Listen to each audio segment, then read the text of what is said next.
Today what we're going to do is a wilted arugula salad with a fried egg and some fun braised cabbage. Some of the ingredients that we need to start off with is some raw cabbage chopped. I'm going to show you all how to cook that. We got some really good bacon that's actually Peterson's bacon that comes from Texas. We're going to make a vinaigrette, which you need just simple, whatever vinegar you fancy. I like apple cider, Dijon mustard, and then over here I have a little bit of olive oil. After that, whatever green you prefer, I like using arugula. So we got some good arugula here and some really good French goat cheese. All these products can be purchased here, and we got an array of plenty of varieties of them. This here is a great flatbread that our own chef Aaron makes. He's the bakery manager here. It's a really good flatbread that I like to garnish the salad with. Toasted pine nuts. We do have these here in bulk, but if you don't like pine nuts, take the nuts out, or if you like another nut, they'll work just fine. We're going to put a very simple vinaigrette together. This is a great little tool that I like to keep at home in a little squeeze bottle. You can buy them for 59 cents. You can easily make it in here, but what I'm going to do is I'm going to show you how to make it in the mixing bowl, and then we'll put it in there because it holds very well. We need a little bit of Dijon mustard,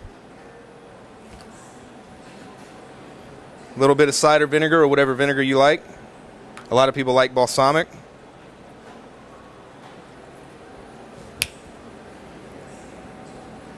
We're going to mix this up.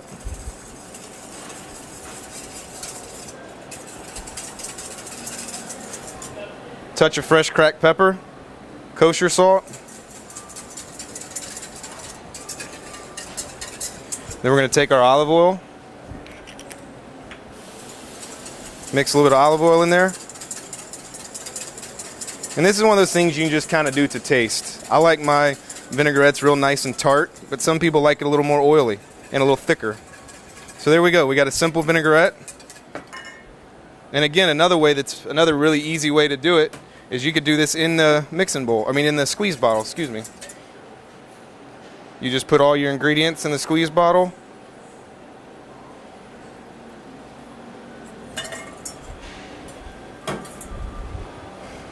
And you can hold it just like that. So if it separates, all you gotta do is put your hand over it. Make sure you put your hand over the top. Shake it up. And there you go, it's come back together. All right, next what we're gonna do is we're gonna braise our cabbage. Make sure you let your pan get hot before you add any oil. I use grapeseed oil here. It has a high smoke point, meaning it doesn't burn, and it also doesn't infuse any flavor in what we're using. I use grapeseed oil for things that I'm trying to get a good sear on, but not add any flavor to. So now that you see our pan's nice and hot, you can always tell when that oil is moving around real quick like that, and it seems nice and loose. That means your pan's nice and warm. We got chopped cabbage here. So you hear that sound? That's the sound that you want. That means flavor. That makes me happy. Get a nice surface on there so we're getting some sear on there. I'm going to come over here, grab a touch of salt. Again, it's kosher salt, and I use fresh cracked pepper.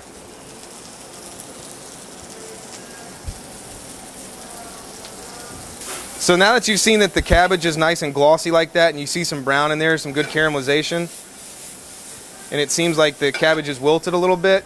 Sorry, I'm going to reach over you. I got some port here, port wine.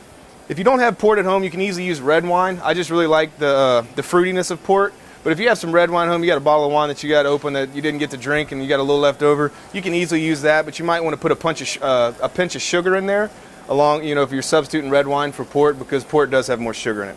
And it does have a nice sweetness. That's kind of what we're going for.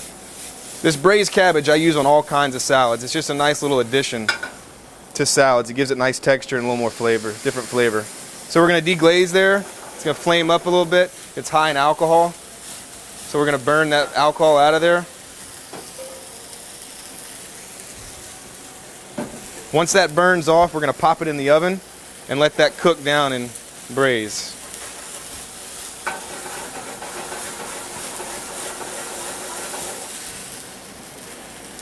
All right.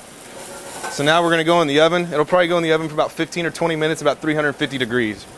So now what we're going to do is what my favorite part is about this salad is a fried egg. I love adding a fried egg to it. It makes it nice and hearty. It gives it a nice little fun Euro bistro feel.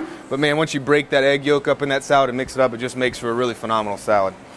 So what I like to use for when I'm frying eggs and stuff like that is I like to use a Teflon pan. Anything coated just makes it a little easier for the cooking, and also at home. I don't like to clean up very much. It makes it a lot easier to clean. All right, we're going to take a little chunk of butter. I put just a touch of oil in there just to keep that butter from burning. Turn the heat down a little bit. One good little trick too that I've learned in my days of spending a lot of time in the kitchen is instead of going from here to the pan, a lot of times people are really good at busting the egg yolk. What a nice little trick, and of course if you're doing multiple eggs this helps too, is get you a little container like a little ramekin or something, or if you have like a little Rubbermaid container that you carry leftovers in, put it in there, and then that way you're sure that you're not going to break the egg yolk.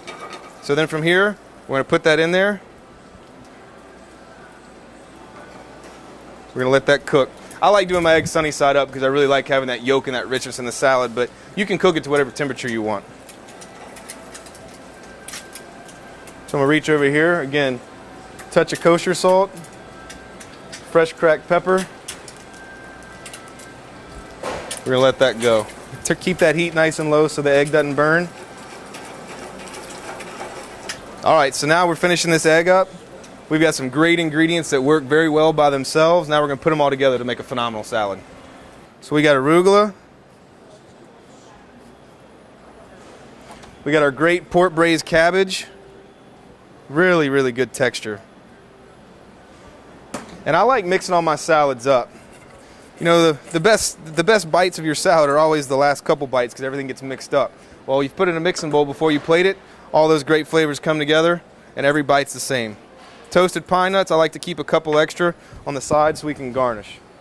Touch of pepper, touch of salt, and then here we go. We have our homemade vinaigrette that we made in a squeeze bottle. All right, we're ready to hit the plate. I like plating it in a bowl so all those goodies come together and you don't lose it. And also when you get to soak it up with some good bread, you get all the goodies. So we're going to mix this up, making sure that every bite is going to be nice and tasty and the same.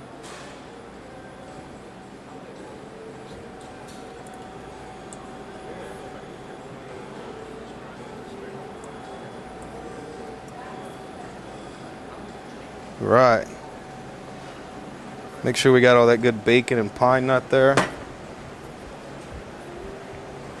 Put that to the side.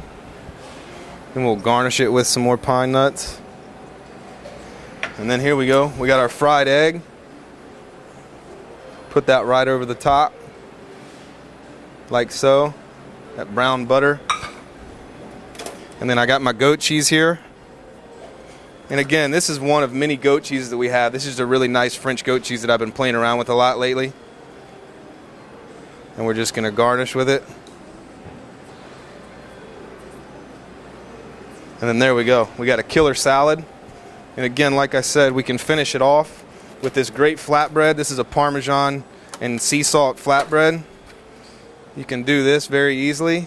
Or when you come to my house and eat it with my family, I get a baguette, break it in half, and go to town.